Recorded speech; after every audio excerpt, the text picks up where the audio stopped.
Budget पेश करते वक्त ये सरकार की लाचारी और व्यवस्था स्पष्ट दिख रही थी, क्योंकि बजट अब एक सरकार के लिए औपचारिकता रह गया था। कृषि और रेल बजट तो पहले ही समाप्त कर दिया, अब ये भी एक औपचारिकता लग रही थी, क्योंकि इस बजट में जनता की हिफाजत नहीं बल्कि आफत नजर आ रही थी।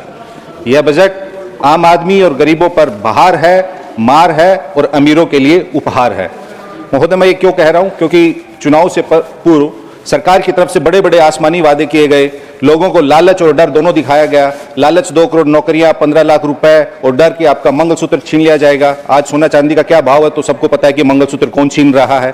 तो इसलिए अब लोग कह रहे हैं कि कैसे कैसे लोग कैसे कैसे ऐसे वैसे हो गए और ऐसे वैसे कैसे कैसे हो गए।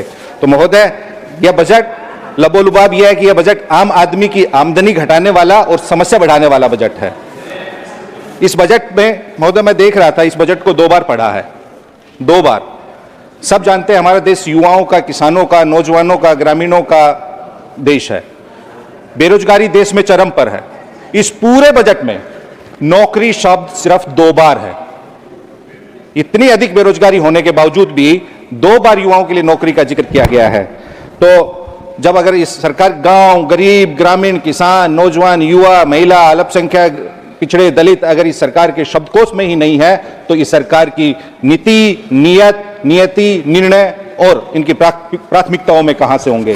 महोदय, वित्त मंत्री जी की योजनाएं गरीबों को कोऑपरेट करने वाली नहीं बल्कि कॉर्पोरेट को असिस्ट करने वाली हैं सारी योजनाएं।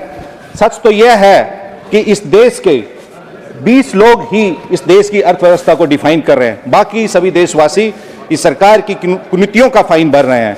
महोदय, हमारे देश में 20 ऐसे आदमी हैं जो पूरा देश खरीद सकते हैं, लेकिन इस देश के 20 मिलियन गरीब मिलकर भी अपने लिए 2 जून की रोटी नहीं खरीद सकते। यह हम सबों के लिए एक सामूहिक चिंतन का विषय है कि हमारे देश में इतनी आर्थिक असमानता क्यों है। बजट में जिक्र हुआ कि हम 4थी सबसे बड़ी अर्थव्यवस्था बनने जा रहे हैं, बड़े गर्व की विषय है एक भारतवासी होने के नाते। लेकिन इस सदन में हम उस पर भी चर्चा करना चाहेंगे कि हम 4थी विश्व की सबसे बड़ी अर्थव्यवस्था है, 146 करोड़ हमारी आबादी है, लेकिन हमारी प्रति व्यक्ति आय मात्र 2,20,000 रुपए है। वहीं जब मैंने अध्ययन करके देखा, हमसे पीछे की जो अर्थव्यवस्था है 5वें नंबर की जापान की, उनकी कुल आबादी 14 करोड़ है जितने बिहार की आबादी है, लेकिन उनकी प्रति व्यक्ति आय 29 लाख रुपए है। 6ठे नंबर की अर्थव्यवस्था यूनाइटेड किंगडम की है, उनकी आबादी 7 करोड़ है, लेकिन उनकी प्रति व्यक्ति आय 50 लाख रुपए है। ऐसे ही 3रे नंबर की जर्मनी की बात करें तो महोदय, कहने का मतलब यह है कि हमारी अर्थव्यवस्था 4थी बड़ी है, लेकिन उसी अर्थव्यवस्था में इतनी अधिक गरीबी है कि 81 करोड़ देशवासियों को जिंदा रखने के लिए इस सरकार को 5 किलो अनाज देना पड़ रहा है।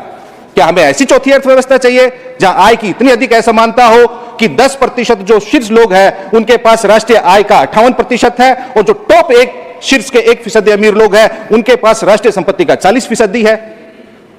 ऐसी अर्थव्यवस्था का हम क्या करेंगे? हम पीठ थपथपाए ऐसी अर्थव्यवस्था का जहां इतनी अधिक गरीबी हो, इतनी अधिक आय की असमानता हो। महोदय, यह भी एक विडंबना है, संयोग कहे या प्रयोग कहे, राजनीतिक दलों को मिलने वाले चंदा में 90% एक दल विशेष को मिलता है, क्योंकि वो जो 1% लोग जो उस भारतीय जनता पार्टी को 90% चंदा देते हैं, वो उन 1% अमीरों के लिए ही उन 90% लोगों को कुचलने के लिए और लूटने के लिए नीतियां बनती हैं। वो कहते हैं आप हमें 90% लो और 90% को दकियाओ। महोदय, सरकार को अर्थव्यवस्था के आकार की नहीं, आय के समान वितरण और संतुलन की बात करनी चाहिए। महोदय, इस बजट में जिक्र हुआ सुधार एक्सप्रेस का, मैं 1 मिनट लूंगा। अच्छी बात है, सुधार एक्सप्रेस नहीं, हमारे देश को अभी दुत्कार एक्सप्रेस चल रही है। वो क्यों चल रही है? क्योंकि 90% आबादी को दुत्कार के आप सुधार एक्सप्रेस नहीं चला सकते। इस देश को महोदय, बस सरकार को सुधार एक्सप्रेस से पहले सत्कार और दुलार एक्सप्रेस चलाने की आवश्यकता है, और सुधार एक्सप्रेस तभी आगे बढ़ेगी जब बिहार जैसे गरीब और पिछड़े राज्य को बोगी, अंतिम बोगी में जोड़ने की नहीं, प्रथम इंजन में आप लगाएंगे, तभी सुधार एक्सप्रेस चलेगी। महोदय, और कैसे हमारा सुधार होगा? आपकी बात इस देश के, बस महोदय मैं खत्म कर रहा हूं अपनी बात को। इस देश के सूबे के एक मुख्यमंत्री कहते हैं कोई गरीब रिक्शा वाले से आपसे 5 रुपए मांगे तो आप उसको 4 रुपए दो, 1 रुपए अपने पास रख लो। जो ये नफरती सोच है वही इस असल बजट, इस सरकार की और इस पार्टी की नीति की सोच है कि वही 1 रुपए असल बजट है। महोदय, वो इसलिए कहना चाहूंगा, बस महोदय मैं खत्म कर रहा हूं, मैं 1 मिनट। इस देश की जंगे आजादी में सबने कुर्बानियां दी हैं, इस देश की सरजमी का एक एक इंच, इस देश के इतिहास का एक एक पन्ना चीख चीख कर कह रहा है कि इस देश की आजादी में हिंदू, मुसलमान, सिख, ईसाई सबने अपनी कुर्बानी दी। इस देश के झंडे में अशफाक उल्लाह खां के खून का रंग भी रंगा हुआ है और भगत सिंह के खून का भी रंग रंगा हुआ है। सूबे का कोई एक मुख्यमंत्री को यह बदजुबानी नहीं करनी चाहिए। यह आपका सबका साथ, सबका विश्वास और सबका न्याय नहीं है। सारी बात आ गई, बहुत धन्यवाद महोदय।